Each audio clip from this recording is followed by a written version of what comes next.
Hello and welcome. We are discussing previous year questions, and today's question has been asked in Civil Service Examination 2021 paper 2, and it is related to gender equality. What are the steps to be taken to promote gender friendly environment at workplace? What are the steps to be taken to promote gender friendly environment at the workplace? See, this is the questions. So clearly question asks you to suggest some steps. So on the basis of the knowledge of psychology that you have, you will be suggesting the steps that will promote gender friendly behavior. See what happens at the workplace, particularly in India, which is a patriarchal, largely a patriarchal society, that there is a gender divide. The female and male, you will find they do not enjoy the equal status. So what happens in society, you will find the same cross section in the organizations, but when there is a differences, it affects the morale and motivation of the individual, which ultimately affect the productivity of the organizations. So one way to enhance productivity of the organization is to promote morale and motivation, and the instrument to promote morale and motivation is to instill feeling of equality, good, friendly behavior, respect, acceptance. How it could be done? So we on the basis of our knowledge of psychology, we can suggest something. One of the important tool that could promote friendly behavior is sensitivity training. You know this thing from your theoretical knowledge that Kurt Lewin, Lippert and many other individuals have demonstrated experimentally by taking some encounter group, T group, that when we give sensitivity training, then people are more aware of the perception, attitude and behavior of others. When we give opportunity to different workers, different individuals at the workplace to participate in sensitivity training program, then in comparison to those who do not participate, these individuals are better aware of perspective, attitude, beliefs of others. So it promotes what? All sort of acceptance, diversity, sensitivity to, for example, gender sensitivity to gender differences. एक women को work place पे work करते समय क्या क्या परेशानी हो सकती है, आप कैसे जानें? जब आप उस एजम्पशन से नहीं, जब आपस में डायलॉग होती है, बात होती है, कम्युनिकेशन होता है एक ग्रुप के रूप में, तब आप समझते हैं इस चीज़ों को. तो घर से चलकर घर का भी ध्यान रखना पड़ता है, बच्चों का भी ध्यान रखना पड़ता है. वर्क प्लेस पर आते समय उनका जो मल्टीटास्किंग होता है, उसके कारण से कुछ ऐसी चीज़ें फेस करना पड़ता है जो मेल को नहीं फेस करना पड़ता. You try to understand this thing, how we come to know this thing, and when we come to know this thing, we will have empathetic and sympathetic behavior toward that individuals. So sensitivity training is one of the important tools, and that works in the case of caste also.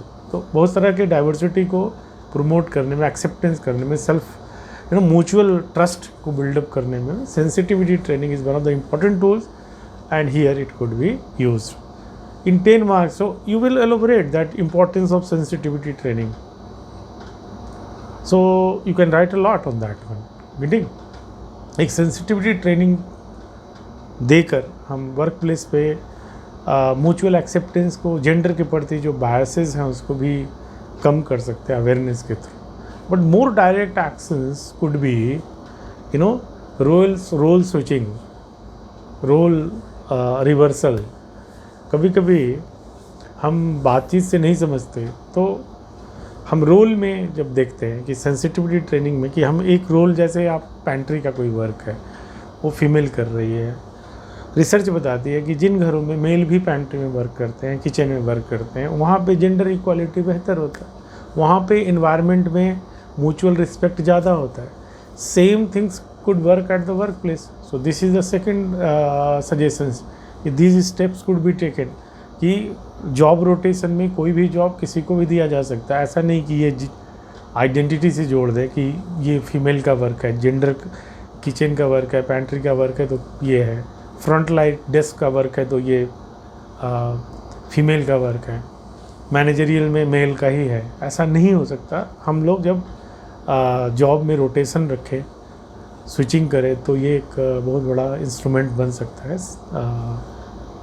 Friendly view. But important चीज़ फिर से वापस आता हूँ कि जो हमने sensitivity training में कहा कि एक दूसरे के एटीट्यूड को समझने से, एक दूसरे के इश्यूज़ को समझने से, पर्सपेक्टिव को समझने से एक्सेप्टेंस बढ़ता है, उससे बढ़ती प्रो फ्रेंडली बिहेवियर बढ़ता है. तो ये दोनों चीज़ें बहुत इम्पॉर्टेंट हैं.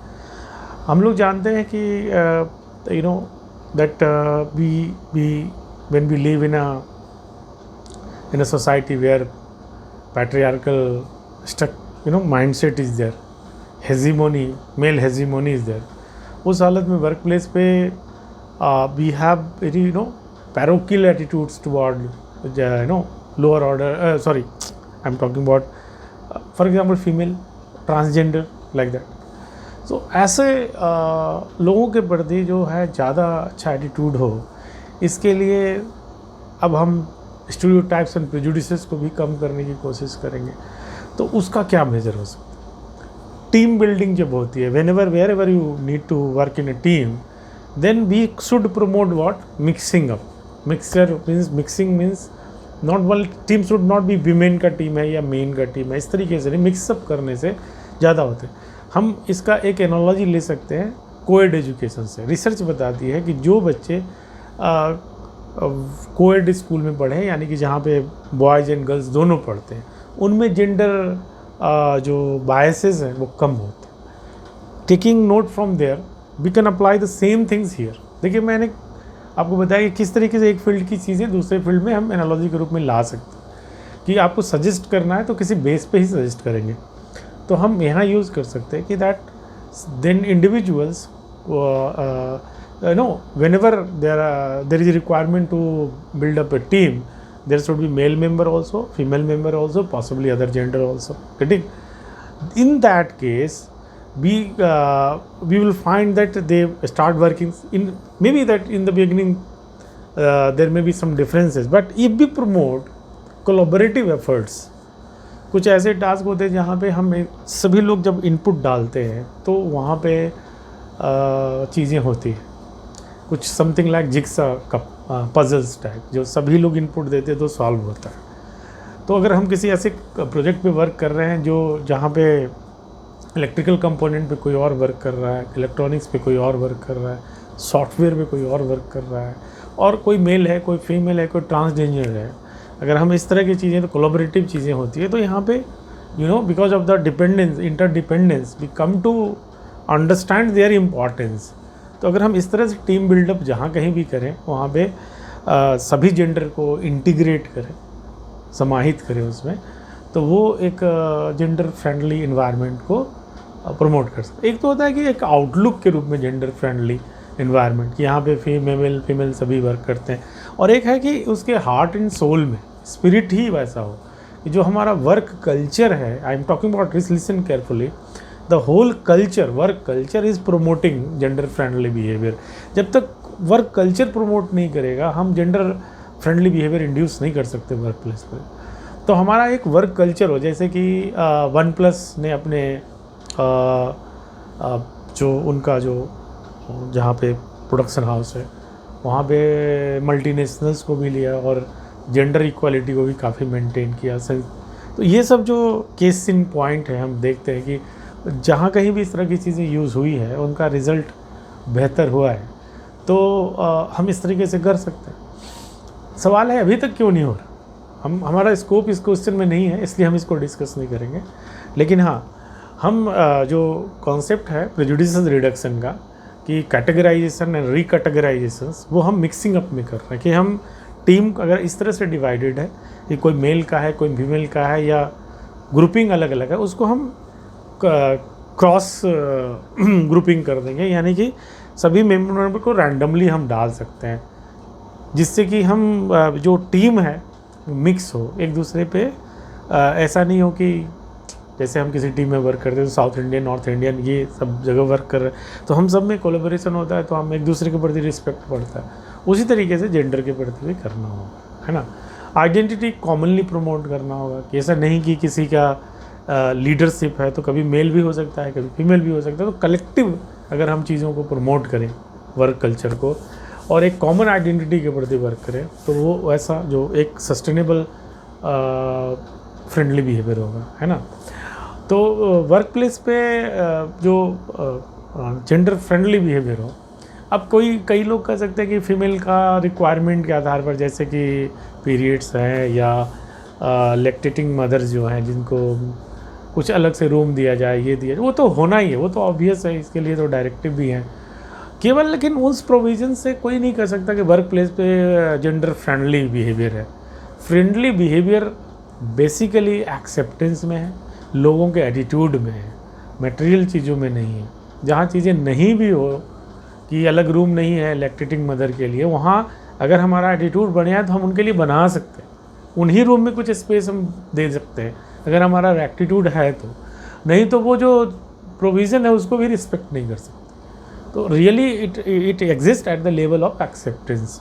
जो हम इस बात को समानता का जब दर्जा देते हैं, जो एक म्यूचुअल रिस्पेक्ट और एक्सेप्टेंस होता है, उससे फ्रेंडली बिहेवियर बढ़ता है, रेदर देन जस्ट कि कुछ रूल्स बनाने से। रूल्स को रिस्पेक्ट करने से ज़्यादा बनता है। तो अगर हम साइकोलॉजिकली देख रहे हैं तो पूरी एटीट्यूड जो है, पूरा जो ह्यूमन साइकोलॉजी इन्वॉल्व है इसमें, तो जब तक आइडेंटिटी के लेवल पे, जब तक टीम के लेवल पे, है ना, हम उसको इस स्टेप को नहीं लेंगे तो ये प्रमोट हो ही नहीं सकता। तो प्रेजुडिस एंड स्टीरियोटाइप रिडक्शंस के जो भी चीज़ें हैं उसको हम यहाँ लगा सकते हैं एक कंक्रीट स्टेप्स के रूप में। तो ये 10 नंबर में लिखना था। आप इन आधार पे कुछ स्टेप्स आप सजेस्ट कर सकते हैं, और कुछ केस इन पॉइंट जैसे मैंने 1+ का दिया, आप कोई भी दे सकते हैं, जहाँ कहीं भी देखा है, आपने पढ़ा है, जाना है, उसको आप ऐड करके अपनी बातों को सब्सटेंशिएट कर सकते हैं। और अगर आपने देखा कि भाई मिनिस्ट्री में किया जाता है, हर जगह किया जाता है जेंडर को, वो अलग चीज़ है, वो बिल्कुल है, फ्रेंडली इन्वायरमेंट की बात कर रहे हैं। तो एक बार फिर से रिपीट कर देता हूँ, environment is all about attitude, in attitude. हम ये एक्चुअल इन्वायरमेंट कुछ भी हो, अगर एटीट्यूड में एक्सेप्टेंस है तो इन्वायरमेंट में एक्सेप्टेंस होगा। फ्रेंडलीनेस जो है वो हमारे एटीट्यूड में, एक्सेप्टेंस में, म्यूचुअल रिस्पेक्ट में है, ना कि एक वर्क प्लेस पे सुविधाएं समान कर देने से फ्रेंडली इन्वायरमेंट नहीं हो सकता। तो I hope I made this point clear. तो इसी को यूज़ करते हुए आप अपने आंसर को फ्रेम कर सकते हैं। और क्योंकि मैंने प्रेजुडिस और स्टीरियोटाइप को जनरल बोला, आप उसको स्पेसिफाई कर सकते हैं पॉइंट्स को। मैंने एक जनरल आपको आइडिया दिया कि इस तरीके से लिखा जा सकता है। Thank you.